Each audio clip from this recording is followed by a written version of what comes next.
మల్కాజ్గిరి మాజీ ఎమ్మెల్యే మైనపల్లి హనుమంతరావుకు స్థానిక social activist Radhakrishna Yadav strong warning ఇచ్చారు.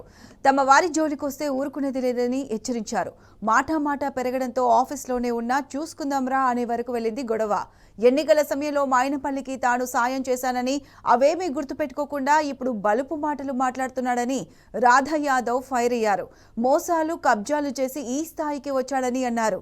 మల్కాజ్గిరి నుంచి మైనపల్లికి మరోసారి గెలవనివ్వనని రాధాకృష్ణ యాదవ్ శపథం చేశారు.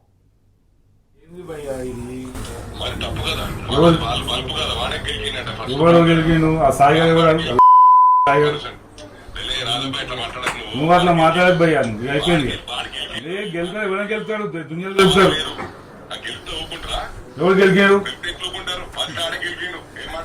సరే మరి చూద్దాం మరి. సరే మంచిదా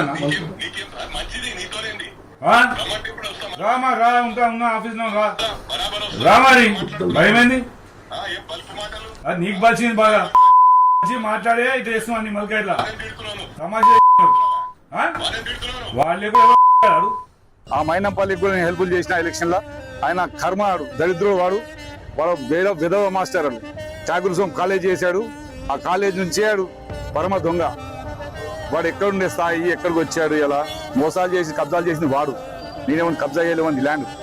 ఈ రోజు నన్ను అన్నాడు, నువ్వు లంగారా, నువ్వు బ్రోకర్ నువ్వురా. నేను కాదు బ్రోకర్ దంద చేసేది. ఖబర్దార్ హనుమంతరావు, మల్కాజ్గిరిని జీవితంలో మళ్ళీ గెలిస్తే నేను ఛాలెంజ్ చేస్తాను. ఏడికైనా ఇది లాస్ట్ వార్నింగ్ నీకు. ఇంతకుముందు నాతో చేసినావు, ఇంతకుముందు చేసినట్టు కూడా చేస్తే నాకు బ్రహ్మన్నా ఉన్నా నేను వచ్చేస్తే వెళ్ళిపోయినావు. అది కాదు, ఇవాళ పోలీస్ డిపార్ట్మెంట్ పెట్టుకొని పెట్టుకొని మమ్మల్ని హౌస్ అరెస్ట్ చేసినట్టు చేసేది. హనుమంతరావుకు హెచ్చరిక ఇదే. రేపు నెక్స్ట్ ఎలక్షన్ అయితే గెలుస్తాం చూస్తాం. ఈ లోకల్ కాంగ్రెస్ వాళ్ళు ఉన్నారు, వాళ్ళకు కూడా హెచ్చరిస్తున్నా. మీరు కాంగ్రెస్ లో ఉండి హనుమంతరావు సపోర్ట్ చేస్తే మీ అందరికి ఈపులు బద్దలైతాయి.